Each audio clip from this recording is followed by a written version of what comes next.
고린도후서 1장 1절로 7절의 말씀 우리 한 절씩 교독하겠습니다. 하나님의 뜻으로 말미암아 그리스도 예수의 사도된 바울과 형제 디모데는 고린도에 있는 하나님의 교회와 또 온 아가야에 있는 모든 성도에게 하나님 아버지와 주 예수 그리스도로부터 은혜와 평강이 있기를 원합니다. 찬송하리로다. 그는 우리 주 예수 그리스도의 하나님이시요 자비의 아버지시요 모든 위로의 하나님이시며 우리의 모든 환난 중에서 우리를 위로하사 우리로 하여금 하나님께 받는 위로로서 모든 환난 중에 있는 자들을 능히 위로하게 하시는 이시로다. 그리스도의 고난이 우리에게 넘친 것 같이 우리가 받는 위로도 그리스도로 말미암아 넘치는도다. 우리가 환난 당하는 것도 너희가 위로와 구원을 받게 하려는 것이요 우리가 위로를 받는 것도 너희가 위로를 받게 하려는 것이니 이 위로가 너희 속에 역사하여 우리가 받는 것 같은 고난을 너희도 견디게 하느니라. 함께 읽습니다. 너희를 위한 우리의 소망이 견고함은 너희가 고난에 참여하는 자가 된 것 같이 위로에도 그러할 줄을 알미라. 아멘. 본문의 말씀을 가지고 하나님의 뜻대로 라는 제목으로 이 말씀을 함께 나누겠습니다. 오늘 고린도 후서는 고린도 교회가 신약교회에 있어서 가장 영향력이 있고 가장 일꾼이 많고 가장 왕성하게 성장하는 교회였음에도 불구하고 이 교회의 설립에 있어서 그리고 이 교회의 영적 성장에 있어서 가장 영향을 많이 미쳤던 사도 바울과의 깊은 갈등 때문에 바울이 고통을 받으면서 기록했던 두 번째 편지, 성령으로 영감받은 그 말씀을 우리가 지금 대하고 있습니다. 바울이 고린도 교회를 정말로 사랑했습니다. 오랫동안 거기에 머물러 있었고 말씀을 사모하는 사람들이 깊이 있게 말씀을 이해하면서 따라왔고 또 아름다운 그 동역자들이 있어서 거기서 아름다운 사역들을 정말 바울의 인생에 있어서 이렇게 고난 없이 멋지게 사역할 수 있었던 시간이 있을까라고 생각할 만큼 소중한 시간을 보내고 이제 그 자리를 떠나서 다시 하나님 인도하시는 대로 많은 사역들을 감당하고자 나갔는데요. 그 틈을 타서 거짓 선지자들이 들어와가지고 온갖 회방과 온갖 갈등을 일으키고 교회를 아주 분열시키는데 탁월한 역사들을 만들어냈다는 것입니다. 그러니까 처음에는 하나된 교회였는데 이래저래 다 찢어져가지고 아볼로에게 속했다라고 하고 자기는 게바에게 속했다라고 하고 자기는 이런저런 것도 아니고 자기는 예수 그리스도 한 분만을 따른다라고 하면서도 여전히 분파주의로 나가가지고 하나 되지 못하고 계속 사분오열되고 있는 그런 상황들이라는 것입니다. 그런데 자기들끼리만 이렇게 갈라지는 게 아니고 그 문제를 해결해 줄 수 있는 가장 중요한 위치에 있었던 바울로부터 계속 교회를 멀어지게 하는 일들을 만들어냈다는 것입니다. 그래서 바울이 고린도 교회에 다시 가려고 했지만 하나님이 허락하지 않으셔가지고 계속 그게 미뤄졌습니다. 그러니까 봐라, 바울이 올 마음이 없다. 바울이 도대체 지금 우리가 이렇게 만들어 놓은 고린도 교회에 와서 감나라 배나라 할 일이 무엇이 있겠는가. 바울은 자기 사역도 감당하지 못해가지고 저렇게 힘들어 있는데 우리한테 와서 뭘 옳다 그러다 말할 수 없다. 이렇게 바울과의 관계를 자꾸 끊으려고 했다는 거죠. 그때 사도 바울이 다시 고린도 교회에 보내는 이 말씀으로 고린도 교회를 이끌어가려고 하는 그런 상황 가운데 있습니다. 그러니까 여러분, 교회의 갈등이라고 하는 것은 느닷없이 나타나는 것이 아니에요. 교회 갈등이라고 하는 것은 교회가 잘 되면 잘 될수록 더 치밀하게, 더 교묘하게, 더 영향력 있게 파고드는 일들이 반드시 있습니다. 그래서 고린도 교회만큼 잘 성장한 교회도 드물지만 고린도 교회만큼 사분오열되고 다투고 싸우는 교회도 드물 정도로 신약 교회에 있어서 그런 교회로 교회가 이렇게 진행되어졌다는 것이 너무나도 안타깝다는 거죠. 그래서 요한이 계시록에서 대표적인 7교회를 언급할 때 가장 언급되어졌어야 마땅할 고린도 교회가 언급이 되어지지 않는다는 것 자체로 참 씁쓸한 이야기라는 거죠. 영적으로 다룰 대상이 라오디게아보다도 더 못한 상태가 아닌가 우리가 생각할 정도로 외향적으로는 대단한 사람들이 있었고 외향적으로는 아주 물질적으로 풍요한 교회였고 외향적으로는 성도도 많은 교회였지만 하나님 보시기에는 합당하지 않은 그런 교회로 결국에는 남았다는 것이 안타깝다는 거죠. 그러니까 오늘 우리가 이 아침에 다시 교회를 바라보면서 어떻게 하나님의 교회가 세워져 가야 되는가를 생각할 때 가장 중요한 게 뭐예요? 하나님의 뜻대로. 바울이 무엇을 말하느냐? 하나님의 뜻으로 말미암아 내가 있다. 이 교회도 하나님의 뜻으로 말미암아 시작되었다라고 하는 것으로 모든 것을 다시 하나님 중심으로 돌이키려고 하는 말씀을 전하고 있습니다. 그러니까 하나님의 뜻이라는 게 뭐냐? 하나님이 바라시는 대로, 하나님이 이루고자 작정하시는 대로 내가 되었고 여러분도 그렇게 되는 것이고 교회도 그렇게 세워져야 된다라고 말하고 있다는 거죠. 그래서 하나님의 뜻대로 말미암아 사도된 나와 디모데를 언급하고 고린도에 있는 누구의 교회가 아니고 하나님의 교회라는 거죠. 이 교회도 하나님에 속한 것이다. 하나님이 원하시는 대로 하나님의 은혜 속에 있어야 된다. 이 고린도 교회가 아가야 근방에 있는 많은 사람들에게 영향력을 미쳤기 때문에 아가야에 있는 모든 성도에게까지라고 이렇게 이야기하지만 중요한 건 뭐예요? 이 교회가 하나님의 교회가 되어야 된다는 것입니다. 다른 어떤 사람들의 교회가 아니고 하나님의 교회가 되어야 된다는 거예요. 하나님의 교회가 뭐냐? 2절과 3절에 하나님이 누구이신가, 우리 믿는 믿음의 대상이 누구이신가를 고백하는 것이 명확하게 드러나 있습니다. 하나님의 교회라고 할 때 가장 중요한 게 무엇이냐? 주 예수 그리스도를 하나님이라고 믿는 이 교회가 하나님의 교회라는 거죠. 그러니까 모든 것이 하나님의 다스림이신 가운데 있어서 머리 대신 예수 그리스도의 몸으로서 교회가 존재해야 된다라고 하는 것을 고백하는 것, 이것이 교회의 가장 중요한 기본이고 또 이것을 잃어버리지 않는 것이 가장 중요하다는 것입니다. 예수님의 뜻대로 교회가 되어져야 되고 어떠한 일이 잘 되고 안 되고의 그런 세속적인 평가나 열매를 가지고 우리가 교회를 바라보는 것이 아니라 어떤 순간이나 어떤 상황 속에서도 머리 대신 예수 그리스도에게 순종하는 그런 교회냐 아니냐 이것밖에는 없다는 거죠. 이게 가장 중요한 본질이라는 것입니다. 말씀을 증거하면서 어떤 그 사모님의 간증을 들었는데요. 여러분도 유튜브 보시면 쉽게 접하실 수 있는 그런 간증인 것 같아요. 이 사모님이 처녀 시절에 죽을 병에 걸렸지만 하나님께서 살려주셔가지고 평생 결혼하지 않고 이 몸 바쳐서 하나님 일 하겠다고 서원했는데 또 4일이 지나고 나니까 마음이 바뀌어가지고 멋진 총각 전도사님한테 마음이 뺏겼나 봐요. 그래서 그 전도사님하고 결혼을 해야 되겠다고 했더니 이 총각 전도사님이 갑자기 결혼식 청첩장도 다 찍고 날짜도 잡았는데요. 하나님이 40일 금식하러 자기를 보내신다고 40일 금식하러 가야 되겠다고 무슨 지금 결혼식 앞둬놓고 40일 금식이냐 그랬더니 자기가 너무 죄가 많아가지고 더러워서 정결해지고 난 다음에 결혼을 해야 된다고 하는 마음 주셔가지고 자기 그렇게 하라고 했대. 그냥 하라고 뭔 정결이냐고 괜찮다고 하는데도 작정하고 올라갔답니다. 그런데요, 오래된 이야기니까 전보가 왔더래요. 결혼식 3일 두고 전보가 왔나 봐요.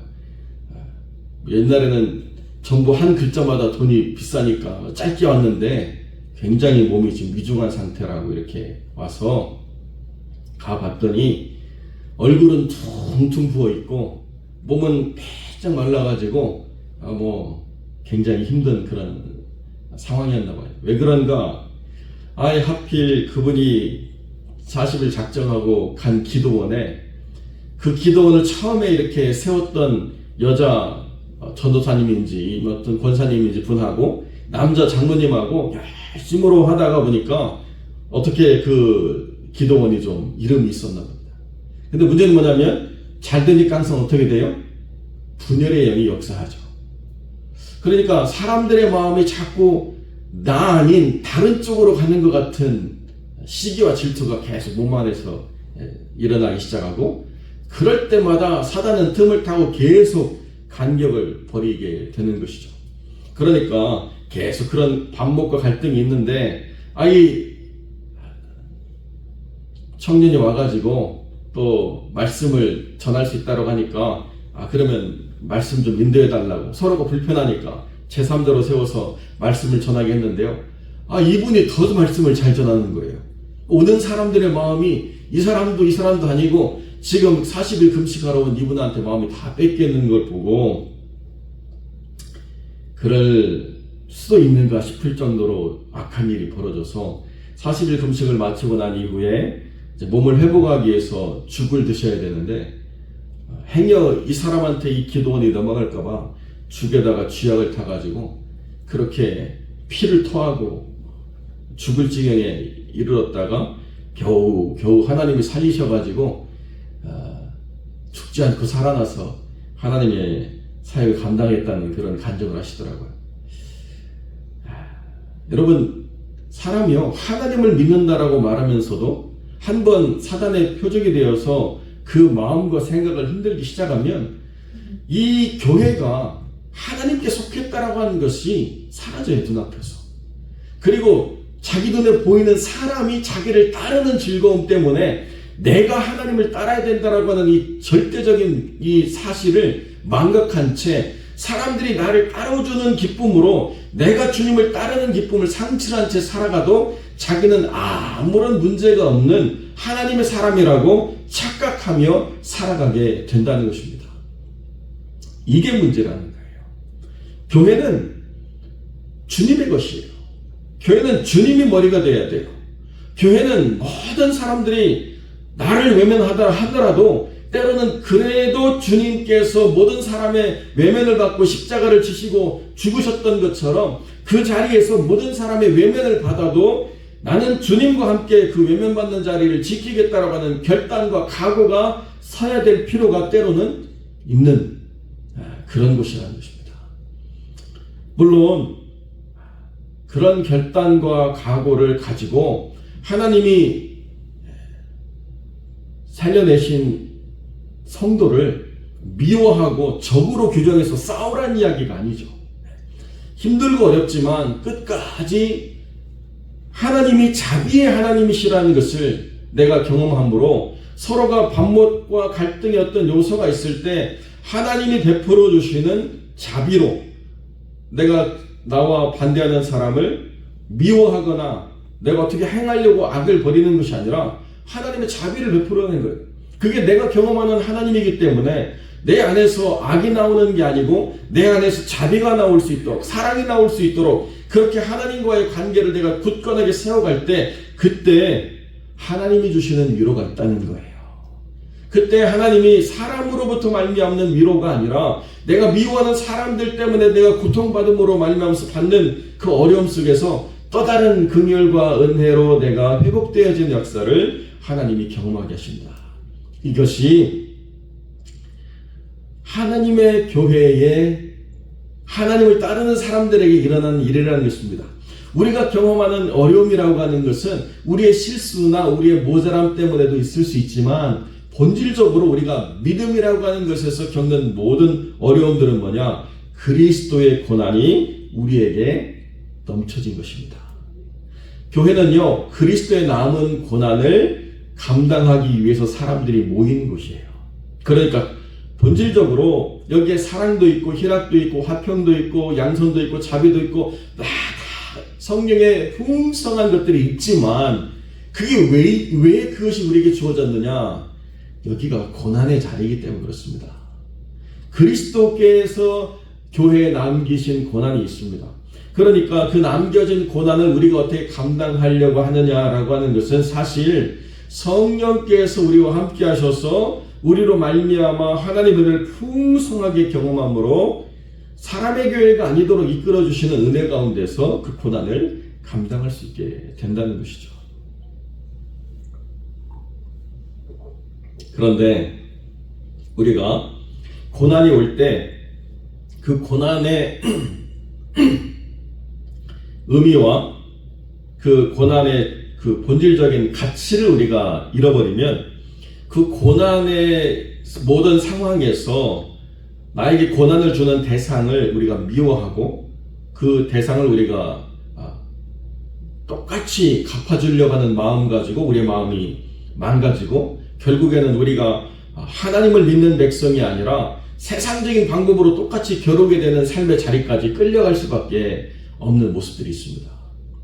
그게 주님이 기뻐하시지 않는가라는 거예요. 교회는 어려움이 있을 수 있지만 그러나 그럼에도 불구하고 우리가 누구를 믿느냐라는 것과 이 교회가 누구에게 속한 것이냐라고 하는 이 분명한 말씀의 가치를 우리가 잃어버리면 그때부터는 누가 더 사람들 속에서 영향력이 있냐, 누가 더 사람들 많이 끌어당겨서 그 사람들을 자기 세력으로 모았느냐, 이런 것 가지고 싸우고 다투고 갈라서고 온갖 일들을 벌이는 것 밖에는 남는 것이 없다는 것입니다. 한국교회가 여기서 벗어나지 못했기 때문에 지금 다시 새롭게 하라고 주님이 연단하시는 것이 아닌가 이렇게 생각이 듭니다. 언제부터 교회가 고난 없는 자리가 됐는지, 언제부터 교회가 매력적인 결혼 대상자들로 가득 찬 자리가 됐는지 모를 정도로 참 많이 변했거든요. 그러니까 여러분, 저희가 어렸을 때는요, 교회 오빠라고 하는 이야기는 존재하지 않았습니다. 그런데 요즘은 교회 오빠 마주 그냥 사람들이 쉽게 이야기하던데요. 그 교회가 가난하고 약하고 힘들고 어려운 사람들이 모여서 하나님의 위로를 받는 자리였는데요. 그 자리가 어느 순간 고난이 사라지고 명예가 채워지고 사람들이 인정을 받는 자리로 바뀌고 나니까 온갖 분열과 갈등을 겪는 그런 모습을 다 드러냈다는 것입니다. 그래서 주님이 교회를 정결하게 하시고자 고난을 허락하실 때가 있다는 것이죠. 그 고난이 우리에게 유익이 있는 것은 무엇이냐? 바울이 이야기한 것처럼 우리가 환난을 당하는 것도 너희가 위로와 구원을 받게 하려는 것이고 우리가 위로를 받는 것도 너희가 위로를 받게 하려는 것이다 라고 이 고난을 통해서 하나님의 역사가 누군가에게 영향력을 미치고 누군가를 새롭게 하고 회복시키는 일들을 만들어내는 것이 고난의 참된 의미라는 것입니다. 여러분, 목사인 저도 그렇더라고요. 때로는 힘들고 어려울 때 힘들고 어렵기 때문에 어떻게 하나님 위로하시느냐, 잘 목회해가지고 멋지게 목회 감당하시는 목사님 보면요 하나도 위로가 안 돼요. 그런데 정말 힘들고 어렵지만 끝까지 인내하려고 하는 목사님 보면 저런 분도 있는데 나도 더 잘해야 되겠다. 사람 마음이 그렇잖아요. 그죠? 그것이 하나님 뜻이라는 거예요. 왜 바울이 고난받느냐? 그 교회를 지키려고 하는 사람들이 바울을 보면서 저렇게도 열심히 하나님의 뜻을 순종하려고 하는데 우리가 이 교회를 포기해서는 안 되겠다. 우리가 이 교회를 사람의 교회로 만들면 안 되겠다. 이 교회가 하나님의 교회가 되어야 되겠다. 이 교회가 머리 대신 예수 그리스도의 뜻을 그대로 받드는 교회가 되어야 되겠다라고 하는 위로와 구원의 역사를 이루게 하시려고 하나님이 이끄신 것이다. 성경은 그렇게 전달해주고 있습니다. 사랑하는 성도 여러분, 화평장로교회가 걸어온 길이 그렇게 쉽지는 않았겠죠. 그리고 앞으로도 쉬운 길이라고 주님이 말씀하시진 않았습니다. 그렇지만은 이 길 가운데에서 우리가 누구를 믿느냐라고 하는 것은 우리의 삶 가운데서 분명하게 드러내줘야 됩니다. 그리고 이 교회는 예수 그리스도의 머리 되심을 인정하고 사람의 영광을 취하려 하는 사람들이 인정받지 못하고 하나님의 영광을 온전히 드러내고 하나님 뜻대로 살려가는 사람들만이 믿음의 가치가 드러나는 그런 교회로 세워지는 복된 영혼들이 되어지시기를 주님의 이름으로 간절히 축원드립니다.